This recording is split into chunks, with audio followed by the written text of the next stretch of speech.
Buenas tardes, buenas noches, amables radioescuchas, a donde nos alcancen y a la hora que nos alcancen en esta frecuencia radial. Aquí estamos con ustedes en un programa más de Pedagogizando la Vida, programa de carácter educativo que está realizando el Centro de Producción Radiofónica del Movimiento de Acción Educativa y Emancipatoria Comunal de Oaxaca. Se encuentra con ustedes en este momento en la conducción del programa su amigo Tapén y en la parte de la disertación teórica nuestro amigo, el compañero doctor Miguel Erasmo Saldívar. Doctor, buenas noches, ¿cómo estás, mi amigo?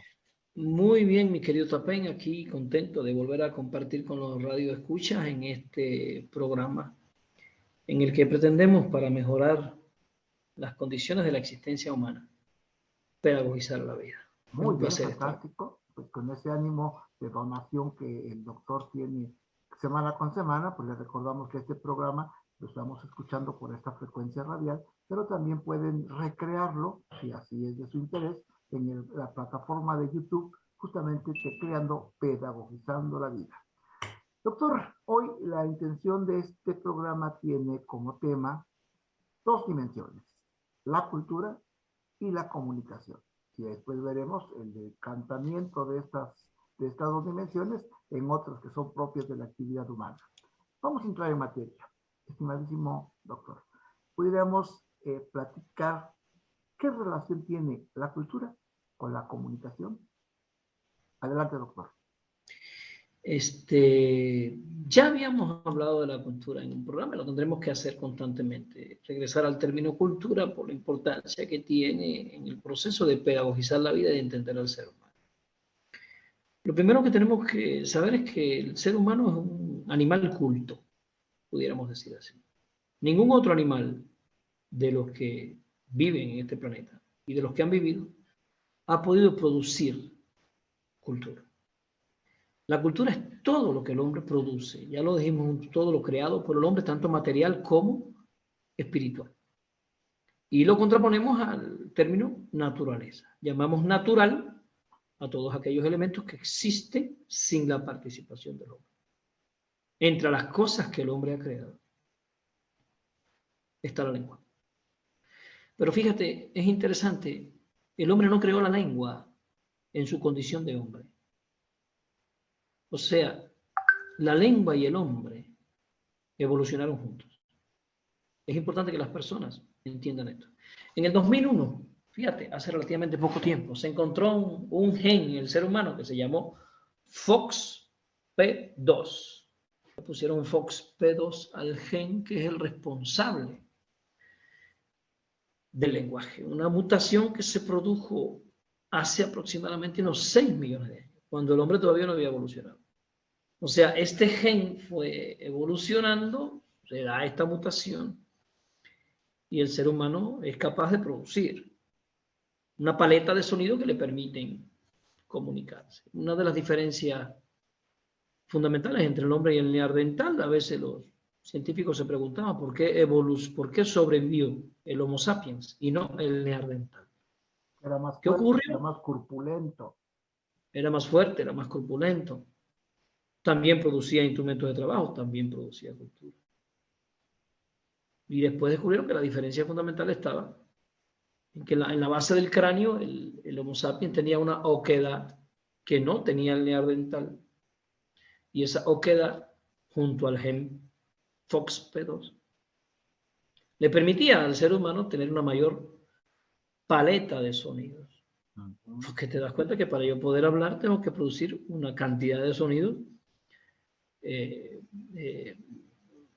abundante y fluida para que yo pueda construir esos sonidos que tú escuchas en forma de lenguaje, de palabras, y a tu cerebro llega un mensaje que está siendo enviado desde mi cerebro.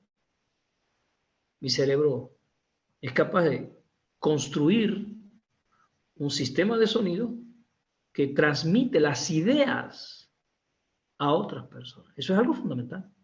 Somos la única especie Es que un puede proceso hacer de eso. codificación, ¿no? Le damos significado a los sonidos que culturalmente entramos en una sintonía y logramos decodificarlos en nuestro cerebro y nos refieren símbolos, Exactamente. imágenes. Exactamente. Y no solo el significado, También tiene que ver el tono, las emociones que engloban el sonido. Te pongo un ejemplo, los recién nacidos, los Homo sapiens recién nacidos, los cachorros humanos recién nacidos, no entienden el lenguaje, pero se comunican con su mamá. Se comunican a través del llanto y se comunican a través de los sonidos. Y si tú le dices a un bebé pequeño, ¡ay, qué lindo! Y se lo dice de forma brusca, el bebé se pone a llorar. Y si le dices, ¡ay, qué lindo! Parece una lagartija. Y se lo dices bonito, se ríe. Porque el tono es fundamental en la comunicación humana. Y a las edades más tempranas, el niño, el tono es un elemento básico para él establecer una sincronía con las emociones de las personas que lo rodean. Esto que estoy diciendo no es cualquier cosa. No es cualquier cosa porque vivimos en una sociedad capitalista donde manipulan al ser humano a través de las emociones. Y tú puedes poner incluso algunas caricaturas infantiles en la televisión que se la pasan agrediendo, gritando. Y ves niños que se la pasan gritando y dices, ¿de dónde salen estas formas tan agresivas de comunicación? Y hay paralelos a eso en los medios de comunicación que el niño consume y después el niño los va internalizando. Hay un experimento muy famoso en la psicología, un experimento de Albert Bandura. Albert Bandura, que es un psicólogo que desarrolló la teoría del aprendizaje vicario. Y Albert Bandura puso unos niños pequeños en una habitación con una televisión donde unos adultos, a través de un programa televisivo, golpeaban a un mono inflable, ¿no?, de aire con un martillo, lo golpeaban y lo golpeaban. Y los niños vieron aquello y después dejaron a los niños solos en una habitación donde estaba el mono ese que ellos habían visto que golpeaban y un martillo. Y los niños, sin ninguna indicación, tomaron el martillo y empezaron a golpear el mono tal y como habían visto en la televisión. A esto le llamó Albert Bandura aprendizaje vicario. O sea, cuando yo aprendo a partir de la experiencia de otro, no de la experiencia mía. Cuando yo aprendo mirando lo que hace otro. Cuando yo aprendo observando lo que hace otro. Y si yo lo que observo son gritos, si yo lo que observo son agresiones, entonces yo empiezo a aprender a comunicarme así. Creo, hasta aquí quiero dejar claro algo para simplificar todo lo que he dicho. Primero, el ser humano nace apto para comunicarse. Hay una condición biológica que le permite al ser humano comunicarse. Pero para comunicarse él tiene que aprender a hacerlo. O sea, no se educa para la comunicación, se educa en la comunicación. Según cómo se comuniquen con él, así se va a comunicar él, porque él tiene que aprender a hacerlo. Entonces, cuando esas mamás están angustiadas y están estresadas por mucho trabajo, porque el COVID, el encierro, y el niño hace algo incorrecto, destruye algo en la casa, si esa mamá, en vez de gritar, le dice, a ver, mi amor, mamá está muy enojada contigo. Aquí te sientas y aquí no te vas a parar. Y en un ratito, cuando yo me calme, yo voy a venir a hablar contigo. Ahora no voy a hablar contigo porque ahora estoy muy enojada. Voy a esperar un rato. ¿Qué le está enseñando esa mamá a comunicarse así con el niño? Le está enseñando al niño cómo se actúa en un momento de ofuscación, en un momento de enojo, cómo se tiene que comunicar uno en un momento de enojo. No solo lo está requiriendo, no solo le va a hacer un llamado de atención, sino que ella tiene la inteligencia pedagógica de decirle, me esperas aquí sentado. Al rato lo vamos a analizar. Ese tiempo de espera del niño es un tiempo en que el niño está analizando lo que hizo, está preocupado por lo que va a ocurrir, está temeroso, está valorando, ¿no? Y cuando la mamá regresa, si ella le han pedagogizado la vida, ella en vez de regañar al niño puede preguntarle, a ver, ¿te parece correcto lo que hiciste? No. ¿Y qué vamos a hacer para corregirlo?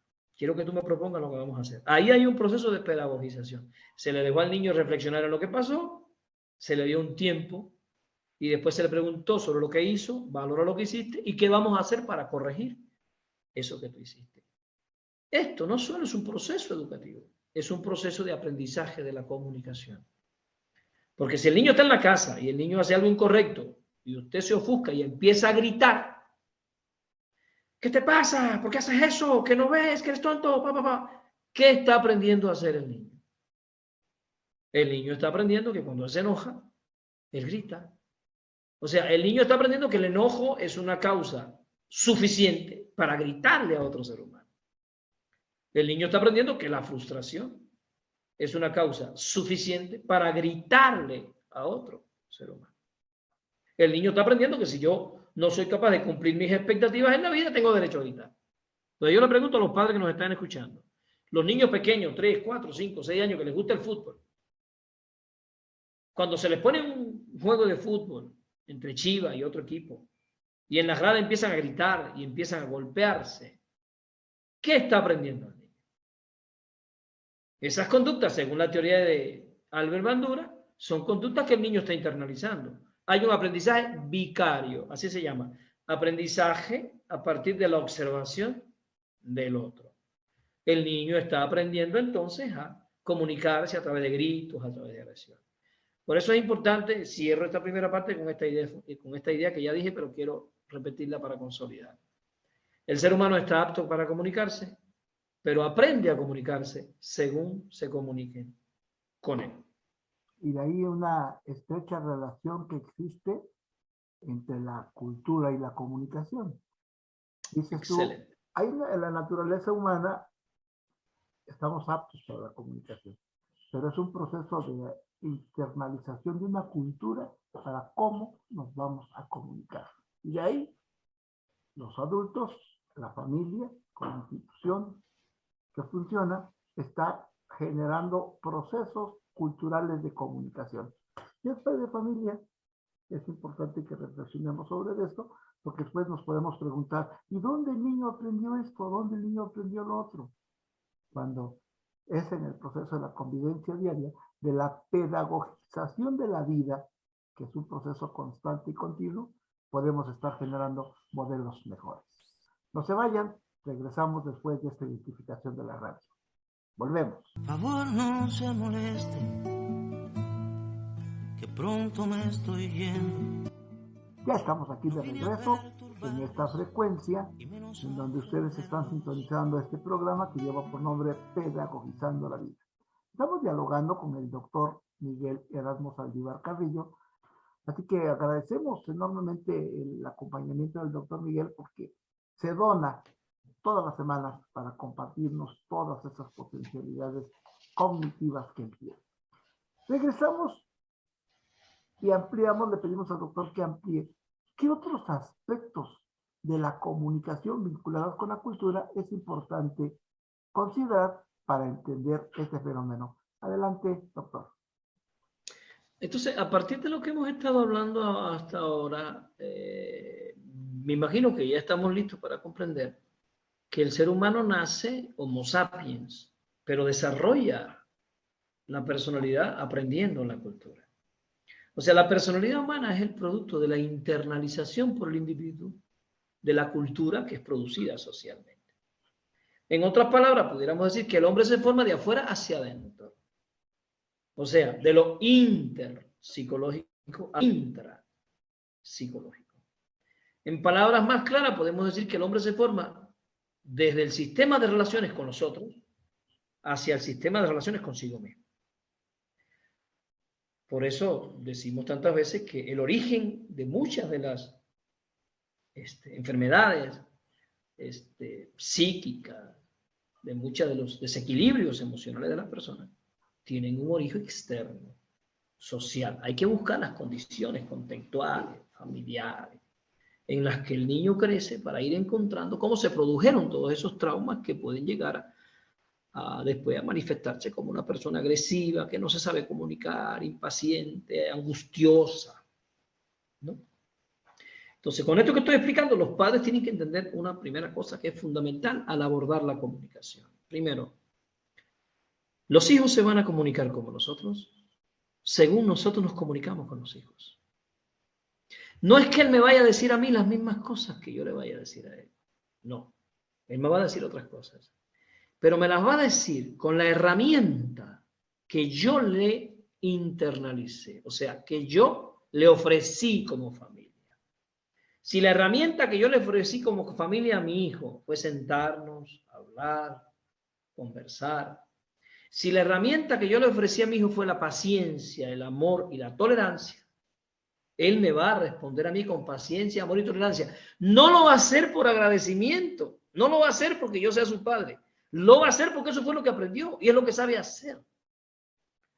Porque a veces hay gente que te dice, no, es que qué mal agradecido, después que le di el cuerpo, te mira cómo me trata. No, te trata como tú lo trataste. O sea, el tema no es que los hijos sean con nosotros por agradecimiento. El problema es que los hijos son según como nosotros hemos creado el ambiente que los rodea, para que ellos se constituyan como seres humanos. Ahora, dicho esto, entonces quiero que analicen algo que es fundamental.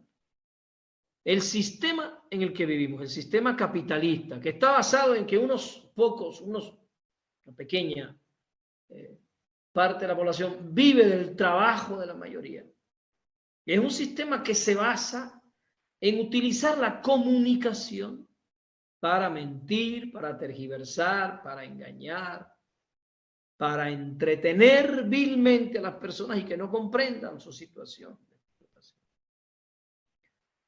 Por eso muchos filósofos le llaman a esta época, fíjense, a esta época le llaman la época de la postverdad o la época de la mentira flagrante.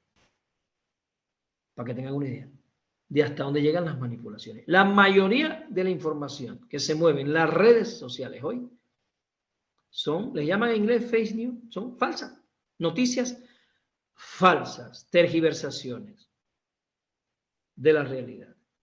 Entonces, estamos enseñando a los muchachos a comunicarse cómo. Es un problema actual que tenemos. No se saben comunicar atendiendo a las esencias de las cosas. Se comunican en base a las apariencias. Se comunican con errores en las pronunciaciones. Se comunican del modo en que las redes hoy en día escriben te quiero con K, o sea, unas barbaridades terribles que están destruyendo la lengua. Porque tenemos que entender los padres y los maestros, tenemos que entender de una vez que con la socialización de las redes sociales, un ejército de idiotas se puso a producir contenidos audiovisuales para nuestros hijos. Entonces tenemos que entender que los contenidos que están en las redes no están producidos por profesionales, no están pedagogizados, entendámoslo. Una parte importante del contenido que hoy está llegando a nuestros jóvenes, a nuestros niños a través de las redes, es chatarra cultural, basura cultural. Y entonces los muchachos, a la hora de comunicarse, no solo manifiestan serios problemas en la expresión oral, manifiestan serios problemas en la comprensión lectora y manifiestan serios problemas en el establecimiento de empatías con el otro para establecer una comunicación de respeto, aun cuando estemos en las antípodas de una postura, que puede ser una postura de cualquier tipo, científica, política, ideológica. Aunque estemos en las antípodas, tenemos el deber como seres humanos de comunicarnos con los demás sin ofensa, sin denigrar, sin atacar a las personas, sin violencia verbal. Estoy queriendo decir ahora que los responsables de la violencia verbal que hoy llena el espacio público mexicano no es directamente responsabilidad de los más jóvenes, como a veces se dice. Hay una responsabilidad de los adultos, de los padres, de los maestros, en cuanto a cómo nos comunicamos con los niños. Los maestros que nos están escuchando deben saber que la comunicación es fundamental en el desarrollo de la personalidad y en el desarrollo del pensamiento. Un pensamiento claro y profundo es un pensamiento fluido y argumentado. La escuela tiene que enseñar a comunicar. La comunicación tiene que ser un objetivo fundamental en los procesos de escolarización. Desgraciadamente la oratoria se sacó de las escuelas, se sacó la filosofía, se sacó la ética, se sacó la lógica, se sacó la estética. Ha habido en el proceso de construcción neoliberal de la escuela mexicana, en este neoliberalismo atroz que ha acabado con todo, incluyendo la escuela. Se han vaciado los procesos de escolarización de contenidos fundamentales para el desarrollo de la cultura y de la personalidad culta, de la personalidad íntegra, de la personalidad desarrollada y equilibrada, como estos que acabo de mencionar. Pero tenemos niños que se gradúan de la secundaria y nunca han dado un discurso de nada. No hay oratoria. Se gradúan de la prepa y no saben dar un discurso de nada. A veces llegan a una maestría y los pones a hacer una exposición de 5 o 6 minutos y no la pueden hacer si no es mirando un PowerPoint. Y lo que hacen entonces es leer las imágenes que van pasando, ni siquiera las pueden comentar. Algunos leen y comentan, pero si le quitas el PowerPoint, le quitas todas las herramientas y los dejas solo con su habilidad intelectual, racional y oral para exponer de forma lógica, argumentada, concisa, profunda y fluida un tema, no pueden hacerlo. Entonces los maestros y los padres tenemos que asumir con seriedad el problema de la comunicación en las escuelas. Y ya los padres, con conciencia de esto que estamos diciendo, tenemos que preguntar a los maestros, oiga, maestro, ¿cuándo los muchachos van a preparar un discurso sobre un tema? ¿Por qué los problemas fundamentales de un municipio no son preparados por algunos alumnos en discursos argumentativos para demostrar la necesidad de atenderlos y las vías para resolverlos? Y se entrenan en oratorias frente al comité de padres de familia, frente a sus padres. ¿Cómo estamos preparando nosotros a los ciudadanos que se van a ocupar de los graves problemas que le estamos heredando en esta sociedad? Y uno de los problemas serios que tenemos, en mi opinión, es la comunicación. Estoy refiriéndome ahora a la comunicación en su función racional. Porque la comunicación, voy a mencionar 3 funciones que son básicas y que los padres la tenemos que considerar seriamente. La primera función de la comunicación es la función afectiva. La comunicación transmite afectos, mamá y papá. Y si se nos olvidó como adultos, le digo a la mamá que haga el siguiente ejercicio. Cuando el niño llega a la mesa y dice, mamá, el niño 3 años, 4 años, o el mío, ¿no? Está pequeño todavía mi niño, y llega y me dice, papá, y yo me virgo, dime, mi amor, dime, mi vida. Fíjense el tono en el que uno se dirige al hijo. A veces llega tu pareja y te dice, oye, te dice, dime.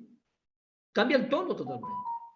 Porque cuando uno se dirige al hijo pequeño, siempre está la ternura, el amor, la bondad, la tolerancia. Y eso se puede percibir en el modo en el que yo digo, dime, mi amor.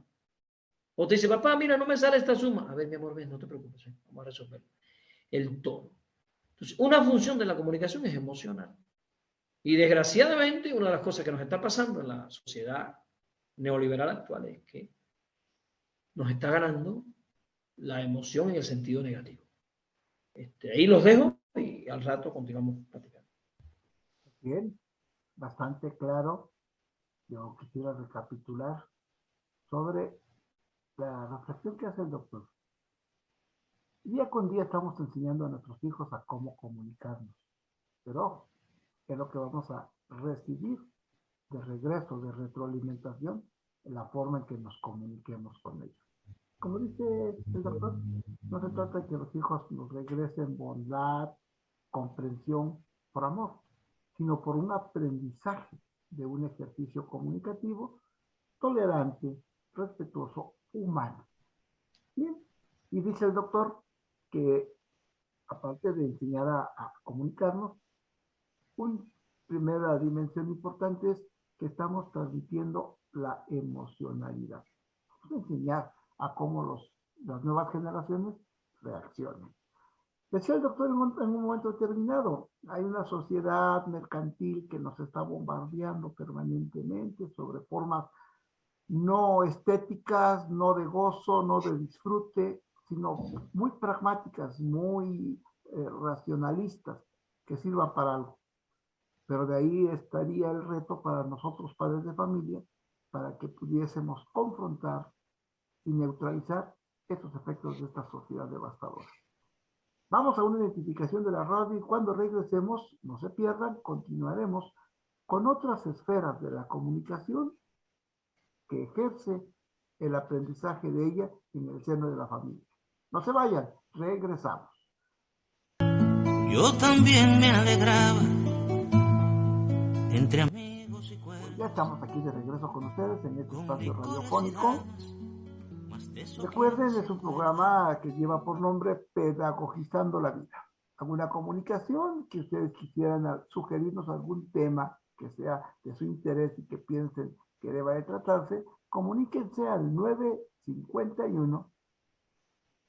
951-282-0450. Ahí tomaremos con atención las sugerencias y iremos programando también este contenido. Les recordamos a los amables radioescuchas que si quisieran volver a recrear, o por qué no utilizar este material con un propósito educativo y didáctico en un ambiente, pueden entrar a la plataforma de YouTube tecleando Pedagogizando la Vida. Ahí encontrarán este programa también grabado, que es transmitido por radio, pero también es subido como video a la plataforma de YouTube. Decía el doctor Miguel, dentro de una principal función que tiene la comunicación es transmitir la emocionalidad, aprender cómo ejercer la emocionalidad. Doctor, por favor, ¿qué otras dimensiones más se deben de contemplar para entender y el ejercitar la comunicación de manera adecuada? Adelante, doctor. Primero creo que es importante que enfaticemos en la importancia de la función afectiva. La importancia de la función afectiva porque está encadenada, por ejemplo, en la empatía. Aunque la empatía está sustentada en ciertas neuronas, ¿no? Neuronas espejo, y ya sabemos que una afectación cerebral de esas neuronas incapacita a las personas para la empatía. Sabemos que tener las neuronas espejo no es suficiente para que alguien sea empático. Para que alguien sea empático, además de tener, ¿no?, la posibilidad cerebral, además de eso, necesita una educación, necesita valores. La empatía no es un proceso biológico. Los valores son el resultado de la educación y de la cultura. La biología no garantiza los valores. Los valores no garantizan la educación. Entonces es importante enseñarnos a comunicarnos emocionalmente, porque muchos de los problemas que enfrentamos día a día es por comunicaciones que han sido organizadas desde la burocracia instrumental del sistema neoliberal, libradas de emocionalidad. Entonces llegas a un lugar donde alguien te habla como si fueras una cosa, como si no fueras un ser humano, como si no fueras una persona. En filosofía se dice que te cosifica, ¿no? Y empiezan los problemas de agresión y comunicación.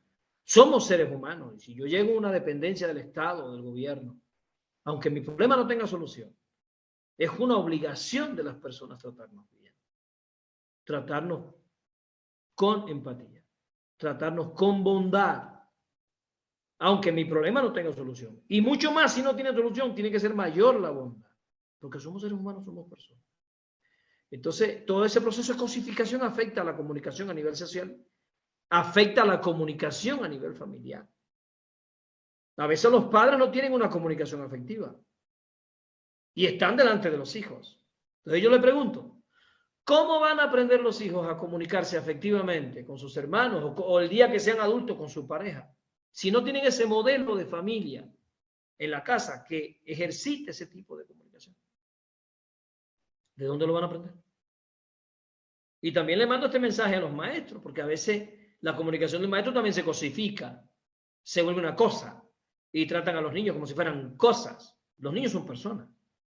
Aunque el niño no haya hecho la tarea, sigue siendo una persona. Y que sigue siendo una persona con dignidad y que merece todo el respeto del mundo. Aunque el niño no tenga ciertas habilidades o ciertos conocimientos, sigue siendo una persona y merece todo el respeto del mundo.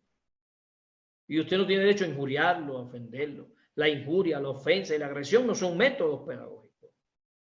Hay métodos para conducir a nuestros alumnos por el camino de la espiritualidad, de la cultura, de los valores. Hay que trabajar esto, en mi opinión, intensamente, porque hemos visto los ejemplos asombrosos que hay hoy en día, que en las redes los publican, de las clases por Zoom, maestros ofendiendo, maestros injuriando a sus estudiantes. Y dice, qué bárbaro, ¿no? ¿A dónde vamos nosotros? De ese modo. La segunda función de la comunicación a la que yo quiero hacer referencia es la función reguladora. La comunicación permite establecer la regulación entre las personas. Cuando somos adultos, regulamos a nuestros hijos, cuando son pequeños, a través de la comunicación. Los enseñamos a regularse, incluso a través de la comunicación. Mira, te voy a poner un ejemplo que hoy me ocurrió conversando con una madre de familia cuando estaba en el Taekwondo, una mamá de otro niño que está en el Taekwondo. Estábamos hablando allí y ni recuerdo por qué salió el tema y yo le comenté a la señora que en mi casa no había televisión. Yo aquí en la casa de ustedes, donde yo resido, no tengo televisión. Y ella, un poco asombrada, de hecho me llamó la atención su asombro, me dijo, ¿no tiene televisión usted? ¿No? Y me preguntó así, pero muy asombrada, ¿y cómo se entretiene su hijo? ¿Cómo le hace con su hijo? Le voy a poner un gran signo de interrogación aquí a todos los padres que nos están escuchando. Los niños no necesitan estar entretenidos con la televisión, con la internet, con la tablet o con el celular. Se lo voy a decir a los padres que nos están escuchando. Un niño entretenido es un niño que se le están afectando sus procesos de desarrollo, sus procesos de aprendizaje. El entretenimiento es nocivo para el desarrollo intelectual y moral de su hijo. El entretenimiento es como estar hipnotizado. El niño no hace nada. Se mueve la imagen en la pantalla y el sonido. El niño no hace nada. El niño está hipnotizado literalmente. Ahora, un niño activo, un niño jugando en el patio no es un niño entretenido, es un niño activo. Un niño jugando con otros niños no es un niño entretenido, es un niño activo. No confundamos el juego activo, el juego gozoso, el juego emocional con otros niños con el entretenimiento. El entretenimiento es un estado de inactividad física e intelectual, incluso emocional, donde el niño está sin interactuar. Fíjense, no interactúa con la computadora y con él está sin interacción, se anula la interacción. Él está ahí y su cerebro está recibiendo una señal electromagnética, una radiación electromagnética. Cheque las horas que su hijo está viendo eso y preocúpense, porque a veces una de las causas de la hiperactividad, de la incapacidad de los niños para recibir órdenes y cumplirlas, se debe al volumen de consumo de todos estos dispositivos que están al alcance de padres y madres. Hay niños que usted le dice, haz esto y no lo puede hacer, siéntate y no puede estar sentado, vamos a hacer tal cosa y no se puede concentrar en eso. ¿A qué se debe? Que ese cerebro no puede atender una orden. Es más, le voy a decir algo a los padres, anoten ahí, lo que voy a decir puede parecer terrible. Papá, si su hijo se aburre, eso es buenísimo. Créame que muchas de las grandes invenciones del ser humano parecieron con personas que estaban aburridas. No estaban viendo la televisión entretenida, hipnotizada. El niño tiene que jugar en el patio. Entonces yo, que soy un papá que no tengo televisión, digo, ¿cómo le hacen los papás? Porque mi hijo se pasa todo el día aquí en la casa, yo estoy trabajando, escribiendo, haciendo mis cosas, y él está todo el día aquí en la casa. Él no se pasa todo el día molestándome constantemente, él viene aquí a verme, un niño, ¿no? Pero él busca sus modos de ocupar su tiempo. Tiene que jugar, tiene que leer, al patio, sabe todas las cosas que tiene que hacer. Él se tiene que ocupar de su tiempo. Yo no puedo ocuparme del tiempo de mis hijos. Usted no puede educar a un niño a que usted se va a ocupar de su tiempo para que él se sienta bien. Se está afectando el proceso de crecimiento y maduración. Él se tiene que ocupar de su persona, de su tiempo y de su aburrimiento. Estoy aburrido, pues vaya a ver qué se pone a hacer. Póngase a leer, póngase a pintar, póngase a hacer algo. A mí no me van a decir que está aburrido. Yo estoy trabajando. No me moleste con esas nimiedades. Es peligroso. Los niños hoy no se aburren. Prenden la televisión, agarran la tablet. ¿Quién se va a aburrir? Entonces, la comunicación hoy no cumple la función de regulación porque el niño está regulado por un aparato que se inventó. ¿Quién regula al niño hoy? Las redes, la televisión, el TikTok. Horas viendo TikTok. ¿Qué está pasando con ese cerebro? Bueno, voy a decir una cosa que es lo que estamos hablando aquí ahora. Ese cerebro está impedido de desarrollar la capacidad de autorregulación, de regularse. No se puede autorregular porque está habituado a estar entretenido. Y cuando llega a la escuela y lo que le pongan al frente sea la cara de la maestra con un pizarrón y un gis, ese niño no va a poder trabajar, no se va a concentrar. Va a ser un proceso traumático para él porque va a tener un TDAH, un problema de concentración de la atención, que se debe a que precisamente en los momentos del desarrollo de la infancia donde él debió ocuparse de su tiempo y desarrollar la concentración de la atención, no lo hizo, estaba entretenido. No hay ningún esfuerzo volitivo ni personal para seguir la lección de la maestra. No puede hacerlo, está acostumbrado a sentarse y sin ningún esfuerzo volitivo, ni emocional, ni físico, quedarse totalmente hipnotizado por horas. Yo le pregunto a los papás, ¿les parece bien lo que estamos haciendo?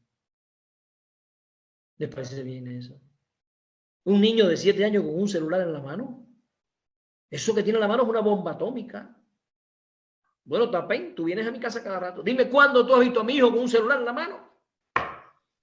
No lo puede tocar, está en la mesa, no lo toca, no le interesa, no sabe que existe, no es su problema. Él no sabe que ahí se puede jugar. Pues yo no puedo permitir eso porque sé que estoy destruyendo la capacidad de aprendizaje de ese niño. ¿Por qué? Porque no se está cumpliendo la función de regulación. Ahí te la dejo, mi querido amigo, seguimos al ratito. Muy bien, pues ahí está, padres de familia que escuchan este programa. La pregunta es, ¿cómo se va a aprender a regular el niño? Por ejemplo, por supuesto que con una buena comunicación, con una buena regulación del tiempo. Importante diferenciar entre entretenimiento y actividad. De forma tal que lo que necesitamos es que nuestros hijos permanezcan activos, ¿no? Y fíjate, bueno, que Adelante. existe el término descanso activo. ¿Qué significa descanso activo? Que si yo estoy cansado, me siento en la hamaca, agarro un libro y me pongo a leer. Me pongo a jugar ajedrez, me pongo a jugar con el niño dama, dominó, juegos de mesa. Eso es descanso activo. Hay varios autores que plantean que el ocio como un fenómeno que nos inventan, pues no existe porque permanentemente los seres humanos estamos relacionándonos, ¿no?, con nuestro medio. No se vayan, cuando regresemos, el doctor estará platicando sobre otras dimensiones y funciones que tiene también la comunicación en la formación de nuestros hijos. Regresamos. Fui un actor famoso, siempre andaba viajando. Ya estamos aquí en la recta final de este programa, pero en una semana más estaremos con otro interesante tema.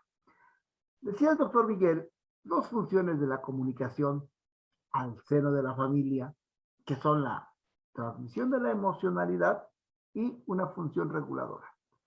El doctor habló de una tercera función. Por favor, doctor, desarróllala para que terminemos comprendiendo la importancia de la comunicación y su relación pedagógica.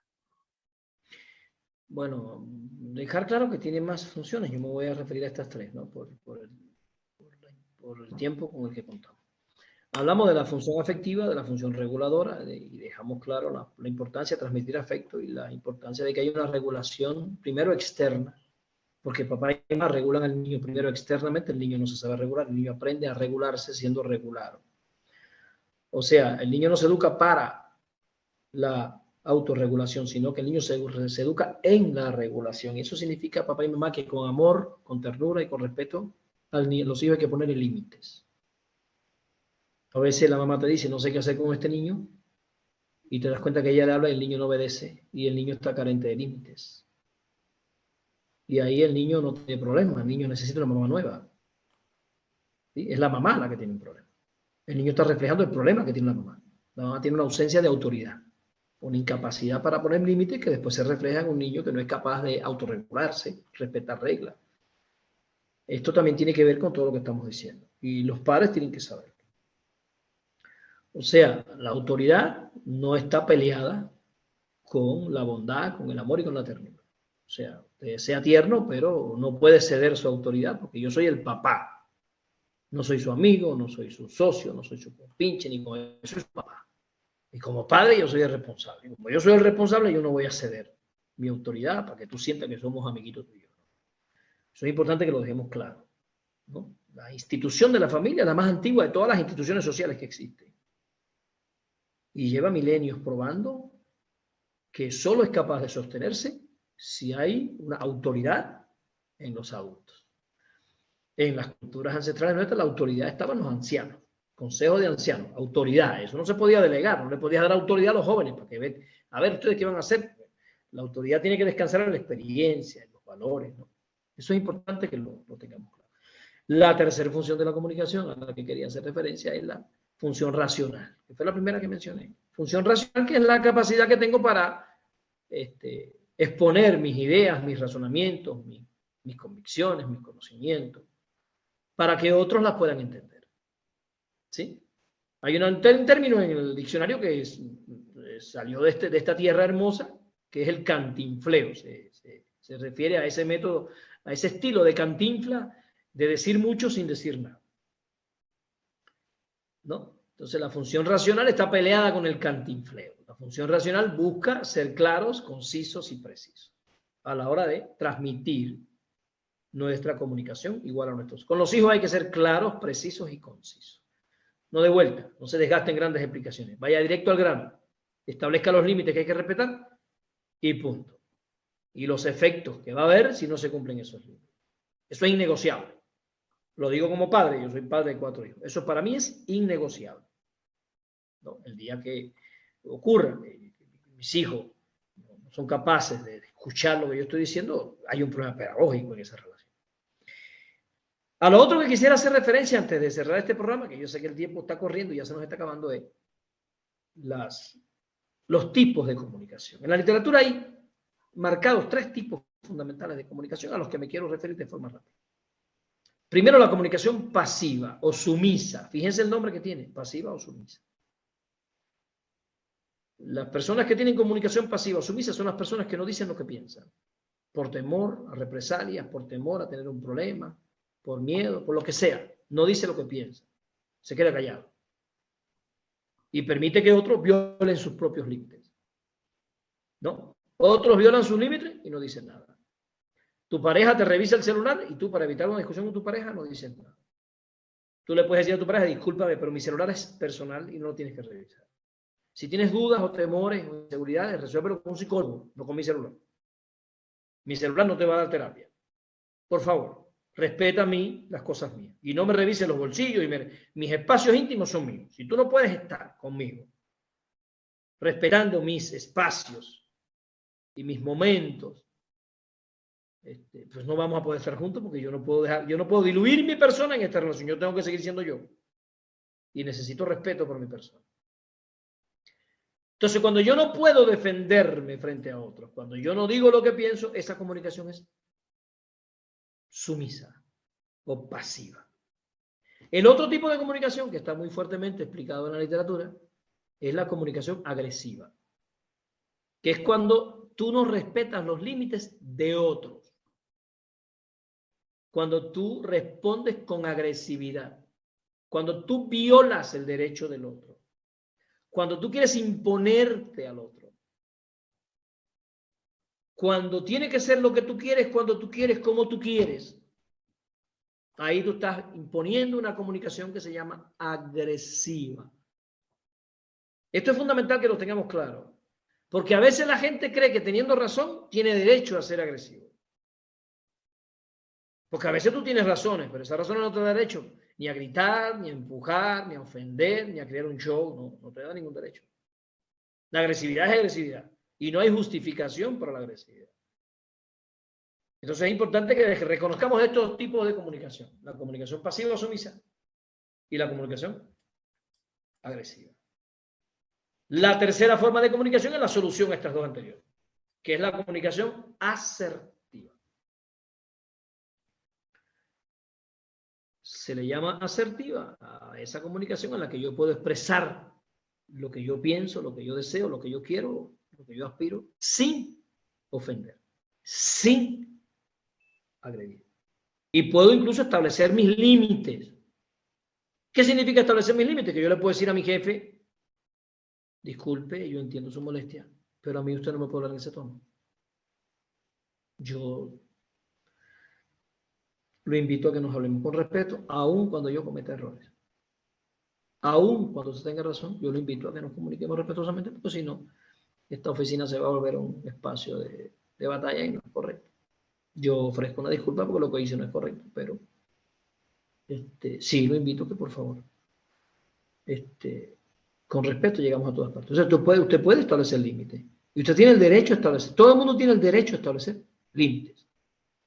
Alguien que viole los límites que tú como persona establezcas, porque tú tienes como persona el derecho a establecer tus límites. Hay que decir: ay, qué chocante. Yo tengo derecho a ser de un modo, yo no tengo por qué caerle bien a todo el mundo. La vida no es una pasarela a ver quién es el más agradable. No, yo tengo el deber de agradar. Pero eso no significa que yo me vuelva el payaso de la oficina para caerle bien a todos. Yo soy una persona que tiene una dignidad. Y hay mucha gente a las que no le voy a caer bien, lo entiendo y puedo vivir con eso. No me hace sufrir. Entonces, ser asertivo es ser respetuoso con uno y con los otros. Con uno para poner límites y con los otros para no violar los límites.